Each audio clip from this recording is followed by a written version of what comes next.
السلام عليكم ورحمة الله وبركاته. في هذا الفيديو سوف نتعرف على الحلقات، يعني اللوبس.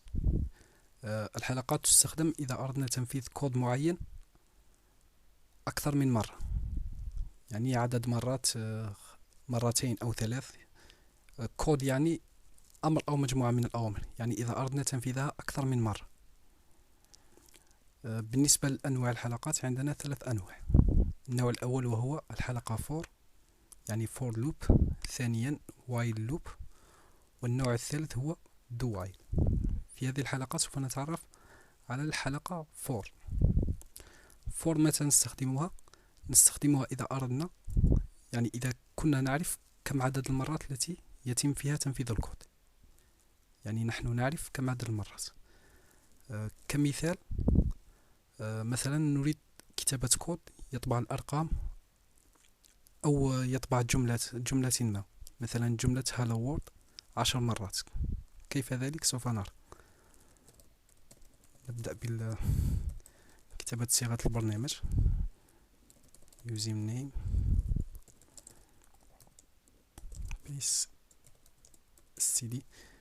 يعني الحلقات تختصر الكثير، يعني البرامج التي كنا نكتبها في 100 سطر تستطيع كتابتها في 10 أسطر، يعني تختصر لك الكثير. قلنا مثلا نريد طباعة جملة hello world 10 مرات. كيف ذلك؟ يعني هنا نتعرف على السينتاكس للحلقة فور، يعني كيف نكتب الحلقة فور. نكتب فور ثم هنا يعني تسمى يعني initialization، يعني هنا تبدأ، يعني هنا نعرف ما يسمى بالعداد. يعني مثلا نسميه E. العداد هو عبارة عن متغير، مثلا اسمه E، يبدأ من واحد. نحن قلنا نريد طباعة جملة hello world 10 مرات، إذن العداد يبدأ من واحد اللي هو E، وينتهي عند E أقل من أو تساوي 10. يعني هنا initialization، وهنا الشرط، يعني يبدأ من واحد وينتهي عند 10. نحن قلنا 10 مرات، إذن هنا نكتب أقل تماما. إذا وضعنا أقل أو تساوي يعني صح، نحن بدأنا أصلا من الواحد. لو بدأنا من الصفر تصبح 11، لكننا بدأنا من الواحد، إذن تبقى كما هي. عفوا. المهم، ثم هنا نفعل increment. ماذا تعني increment؟ يعني هنا في كل دورة قيمة E تزيد بواحد. يعني تحدثنا من قبل عن increments، يعني E++ هي نفسها يعني تساوي E equal E plus 1، يعني نريد زيادة قيمة E بواحد. هنا قلنا نريد طباعة جملة hello world 10 مرات، إذن نزيد قيمة E يعني العداد بواحد. وهنا نكتب الأمر، يعني أمر الطباعة. مثلا قلنا نكتب hello world، hello world، هكذا. ثم نترك سطر، يعني سطر جديد، يتم طباعة كل جملة في سطر، هكذا. ثم لا ننسى return 0. نقوم بتنفيذ البرنامج. هنا يوجد خطأ في iOS. المهم، كما ترون قام بطباعة جملة hello world 10 مرات. يعني هنا قلنا يعني الانيسياليزاسيون، يعني قيمة البداية، نعرف عدد ونعطيه قيمة. هنا أعطيناه واحد، ثم قلنا 10 مرات، يعني قيمة E تبدأ من واحد وتنتهي عند 10 كما ترى. ثم هنا نكتب بكم نريد زيادة قيمة العدد. يعني هنا نوضح يعني كم مرة يعني نريد، يعني كم من دورة تدور الحلقة 4. مثلا لو وضعنا هنا E تساوي E زائد 2، ماذا سوف يحدث؟ سوف تدور الحلقة 5 مرات فقط. يعني E في البداية يكون 1، ثم يتم تنفيذ هذا الأمر، يعني 1 أقل من أو تساوي 10 الشرط محقق، ثم E يصبح 3، ثم يصبح 5، ثم 7، ثم 9، يعني 5 مرات. ننفذ كما ترى 5 مرات. أو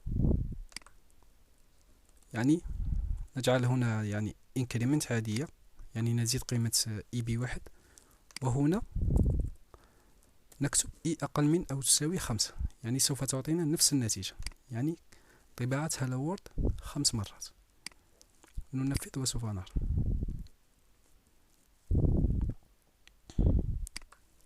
عفوا، كما ترى 5 مرات، يعني أعطتنا نفس النتيجة. مثلا طلب منك يعني طباعة أعداد من 1 إلى 10، ماذا نفعل؟ من 1 إلى 10 نبدأ، يعني العداد يبدأ من 1 ثم ينتهي عند 10، نزيد قيمته يعني ب1، يعني increment، لأننا نريد طباعة الأعداد من 1 إلى 10، يعني 1 2 3 4 حتى 10. وهنا نقوم بطباعة قيمة العداد، ثم سطر جديد end line. يعني هنا قمنا بطباعة قيمة العداد، يعني العداد هو E، هو المتغير E، يعني النتيجة سوف تكون 1 2 3، يعني 1 ثم سطر جديد ثم 2 ثم 3 حتى 10.